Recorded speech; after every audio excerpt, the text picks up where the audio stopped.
A car with no driver pulls up, the door opens by itself, and you step in. It feels normal until you remember there's no steering wheel. Here's the question that keeps coming up. How did we get this close to that reality, and what still stands in the way?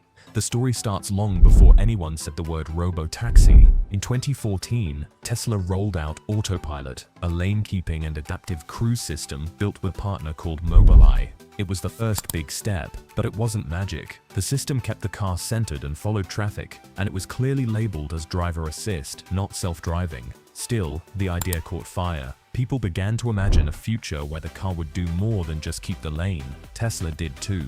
In 2016, Tesla split from Mobileye after a high-profile crash in Florida raised questions about driver monitoring and system limits. That summer and fall, Tesla made a bold move. Every new car would ship with a full sensor stack, cameras, radar, and ultrasonic sensors, and a computer that Tesla said was hardware ready for full self-driving in the future.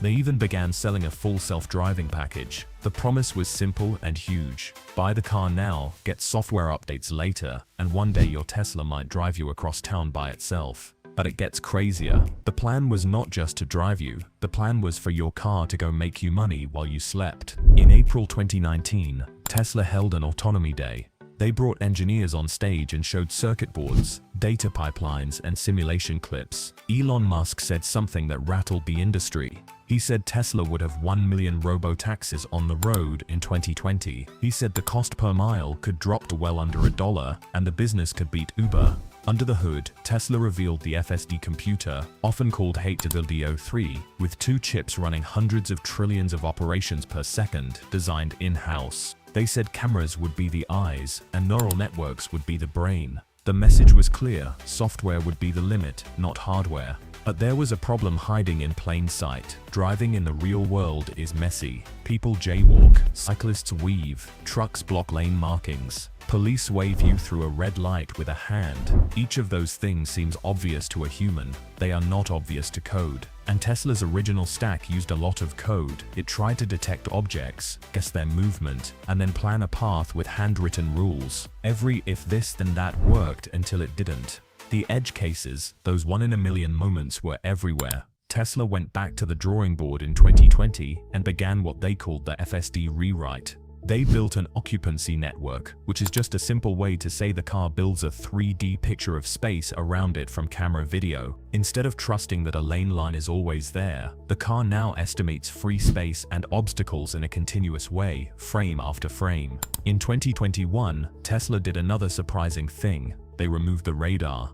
The company said Tesla Vision, a camera-only approach, was enough. They leaned in on the idea that cameras see what humans see, and that if you train a big enough neural network on enough video, the software would learn the same common sense that humans use to drive. You thought that was big? Try this. In 2022 and 2023, Tesla also began phasing out ultrasonic sensors, the little buttons around the bumpers. It was a bet that vision plus AI could replace short-range sensors too. Meanwhile, Tesla rolled out a beta program. Early users got the FSD Beta software, and the car began making turns on city streets, stopping at stop signs and handling roundabouts. The driver still had to stay alert and keep hands on the wheel because legally this was still level 2 driver assist. The system was doing more, but the driver was responsible. It was progress you could feel, but it also came with tension. The system was smooth one moment and hesitant the next. It glided through a complex left turn in the rain, then got confused by temporary cones the next day. It got better with updates, then took a step back sometimes. If this was the road to robotaxis, why did it feel so uneven? Here's where the hidden piece matters: the training data. Every time a Tesla with FSD Beta saw something unusual, the video could be flagged and sent back. Tesla built a pipeline to clip thousands of odd moments, construction zones, emergency vehicles, weird intersections, and feed them into a giant training set. The more edge cases they found, the smarter the system got. But wait, this next part changes everything. In late 2023 and into 2024, Tesla began shipping a version often called V12, which moved much of the driving policy into a single end-to-end neural network. Instead of handwritten rules for how to merge or how to turn left, the network learned the behavior directly from millions of examples. It looked at raw video and predicted not just what is that object, but also what should I do next. Tesla's line was no more code, which was a little dramatic. There is still code, but the goal was real. Teach the car to drive by example. Underneath that, Tesla needed huge compute. At Autonomy Day, they showed plans for a supercomputer called Dojo.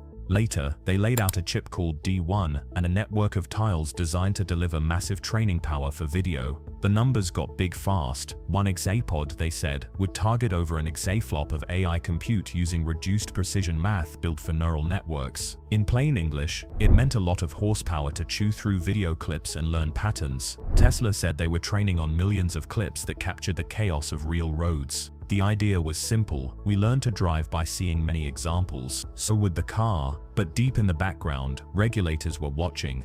In the United States, the National Highway Traffic Safety Administration opened probes into autopilot crashes, including a set involving emergency vehicles. In late 2023, Tesla issued an over-the-air recall that added stronger driver monitoring and extra checks to reduce misuse. The company began using the cabin camera more aggressively to make sure your eyes were on the road. On paper, Tesla said its cars crashed less often with autopilot engaged. They released quarterly numbers like this with autopilot, one crash every few million miles; without autopilot, but with active safety features, about one every million or two, and the US average, about one every 500,000 miles. That created headlines. It also created debate, because the comparisons weren't apples to apples. Autopilot was used mostly on highways, which are safer per mile than city streets. The numbers told a story, but not the whole story. Meanwhile, across the street, competitors took a different path. Waymo and Cruise used Lidar and radar along with cameras. Lidar is a laser scanner that measures distance very precisely. It is expensive and bulky, but it gives a clean 3D map. With that stack, Waymo launched driverless rides in Phoenix and later in parts of San Francisco and Los Angeles. Cruise did rides in San Francisco, Austin, and Phoenix before a serious accident in late 2023 led to a pause and a reset. Those companies got permits for what's called Level 4 in specific zones. The cars drove with no one behind the wheel, but only inside a defined area and under certain conditions. Tesla did not have that. Tesla's system was still Level 2, with a human responsible at all times. The strategies were different. One said work in a smaller zone, use more sensors, lock it down and run it driverless now. The other said, build a general driver that learns from raw video and scales everywhere, then flick the switch, and here's where it gets wild. Tesla wants to do it at a cost that crushes everyone else. Let's talk cost, because that's the heart of the robotaxi pitch. An Uber ride in a big US city can cost $2 to $3 per mile to the rider. A lot of that pays the human driver, plus platform fees, insurance, fuel, and vehicle wear. Elon Musk has floated numbers for a robotaxi at well under $1 per mile, sometimes talking about 20 to 50 cents per mile in the long run. Is that realistic? Energy is the easy part. A Model 3 uses about 250 watt-hours per mile. If electricity costs 13 cents per kilowatt-hour at home, that's a little over 3 cents per mile.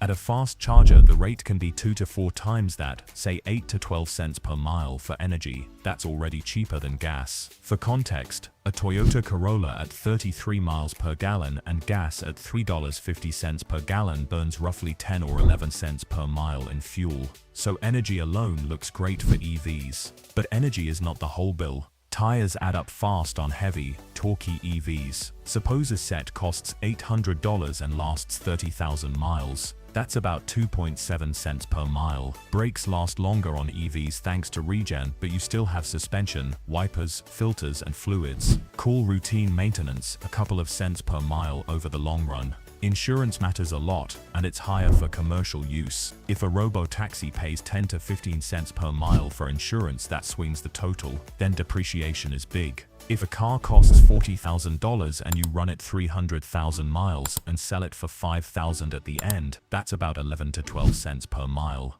Add cleaning, parking, and downtime, suddenly the total might sit somewhere around 30 to 50 cents per mile if everything goes well and the car stays busy. That's still far below the $2 to $3 per mile you pay now. The gap is where the business sits. But what if I told you that the business model isn't just Tesla's, it could be yours? The second layer of the plan is a network. Your car could leave your driveway, pick up a rider, drop them off, and send money back to your account. Tesla takes a cut, you get the rest. It's like Airbnb for your car.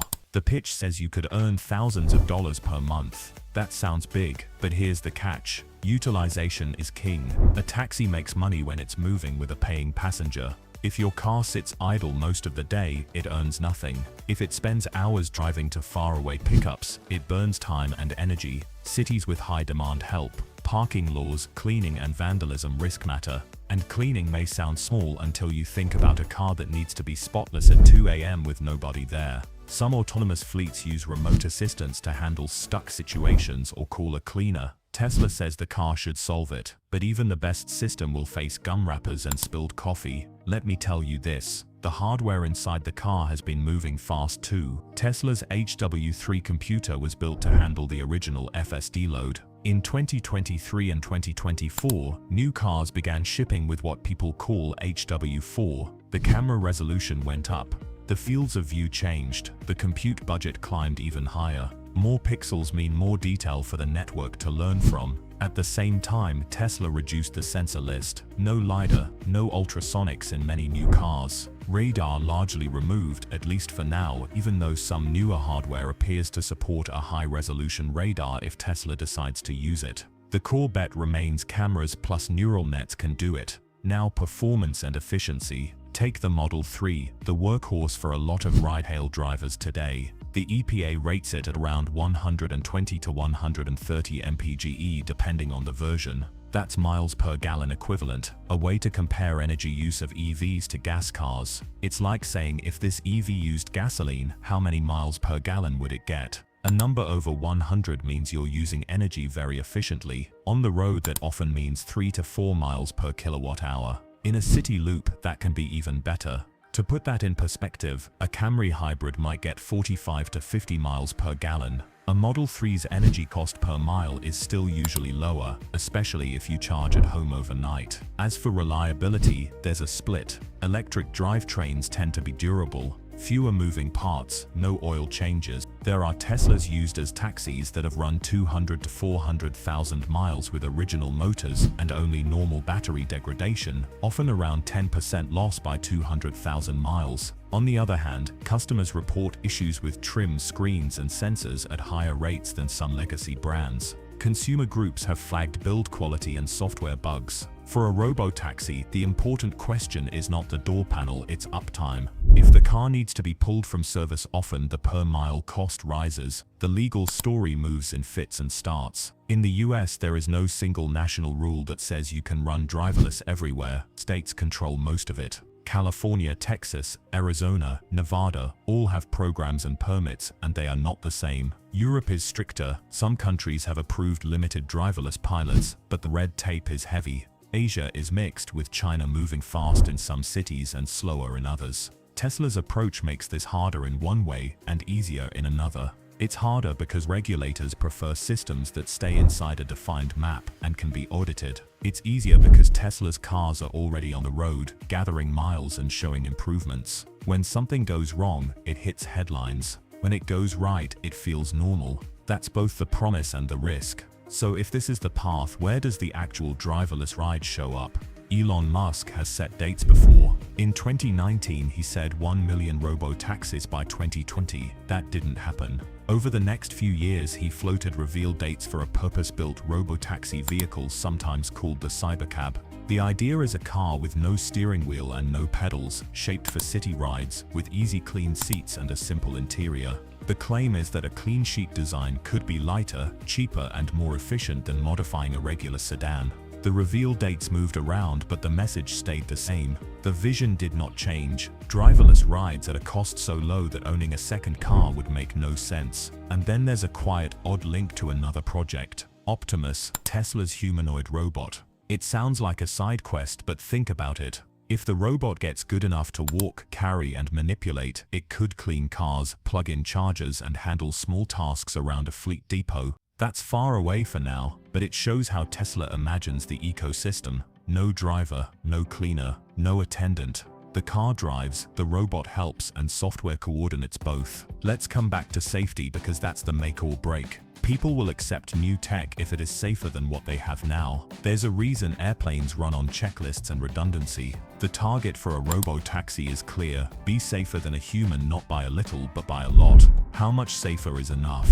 10 times safer? 50? The answer matters because the road is not a lab. In clear weather on a straight highway, machines already do well. In dense city chaos in a storm at night, the gap narrows. Cameras get glare from raindrops, lane markings vanish under snow, fog washes out contrast. Humans struggle there too, but they have a secret weapon: context. If a cop waves you through, you go. If a fire truck blocks the lane with its lights, you keep clear even if the arrow on the road says turn right. Teaching that with data is possible, but it takes a mountain of examples. Tesla's plan attacks that mountain with scale. Millions of cars, billions of miles, constant edge case mining. Each update pushes the system a bit.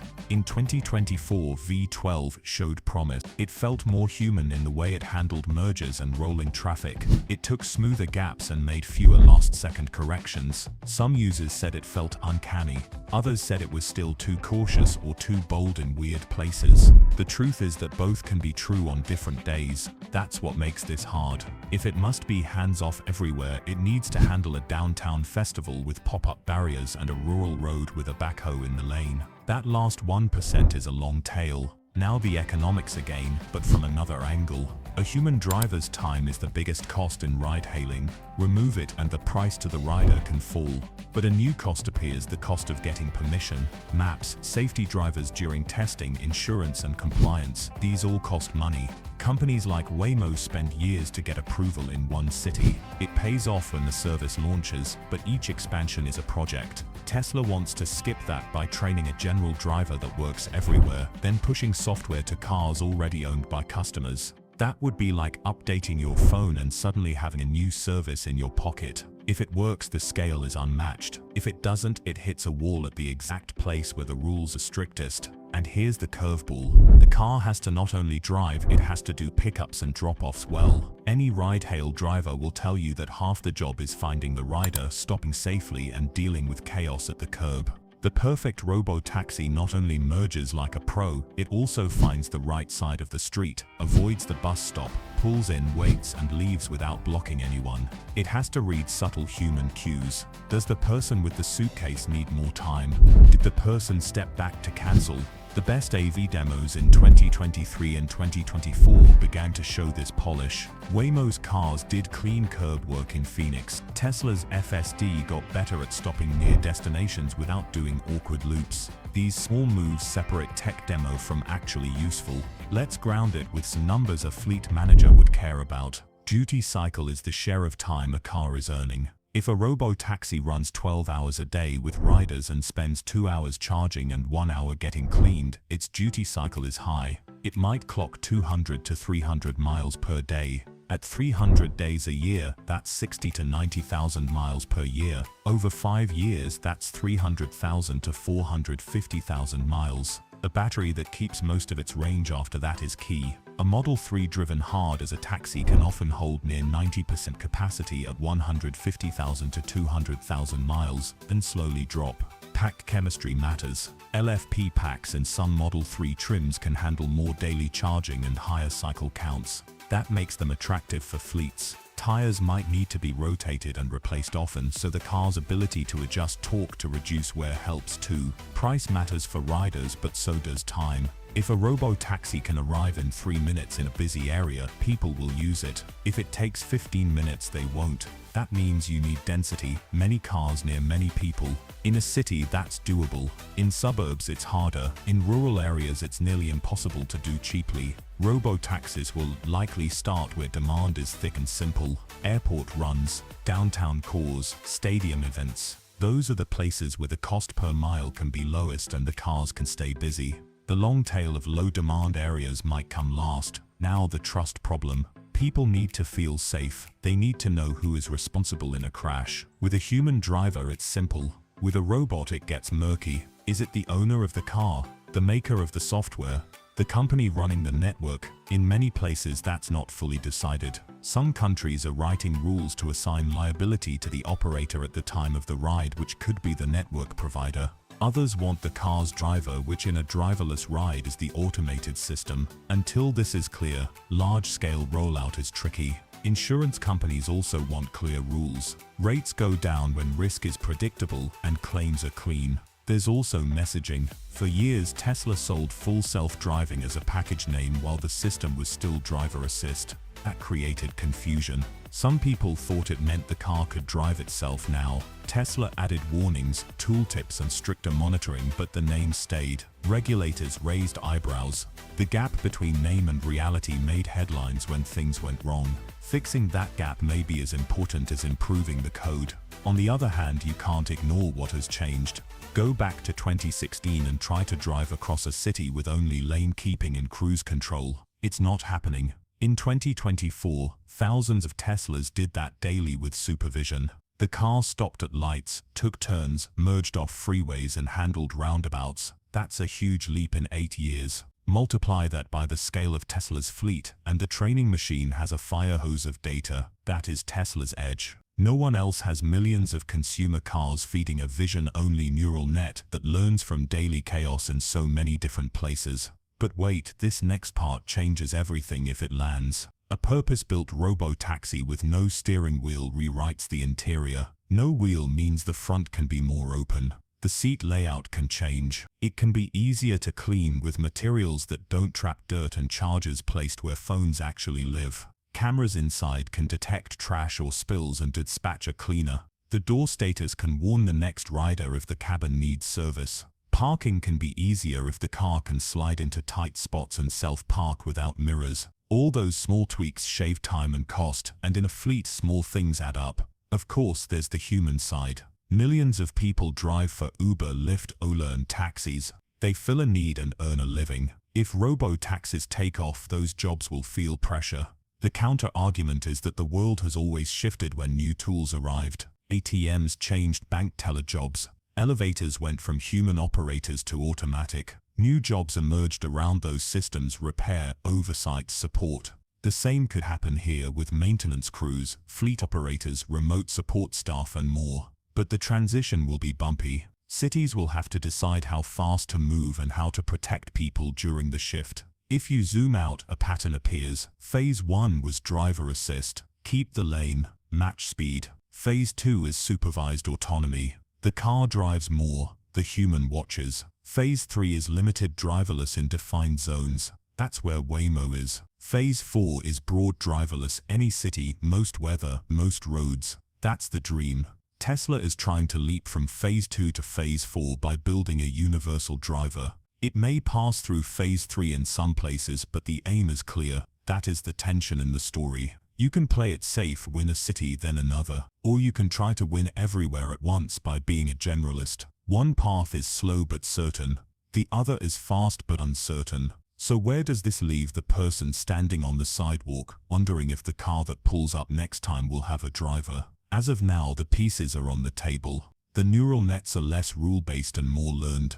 The compute is bigger. The fleet is larger. The cost model looks promising on paper. The legal side is moving but not settled. The rivals show that driverless rides can work today in certain places. Tesla shows they might scale much wider if the learning system keeps improving and if regulators agree. And here's where it gets wild but also practical. If the robotaxi goal really is to cut the cost per mile to something like 30 or 40 cents, a 10-mile ride could cost $4 instead of 20. That can change how people move. A family could skip owning a second car. A college student could get a safe ride at midnight for the price of a fast food combo. Downtowns could need fewer parking lots. Streets could be used for people, not parked cars. But that happens only if the ride is not just cheap. It has to be good. It has to show up fast. It has to be clean. It has to be safe. It has to be boring in the best way. You thought that was big. Try this. If the software learns to drive better than most people in most places, it won't stop at taxis. It spreads to delivery vans, shuttles, and long-haul trucking.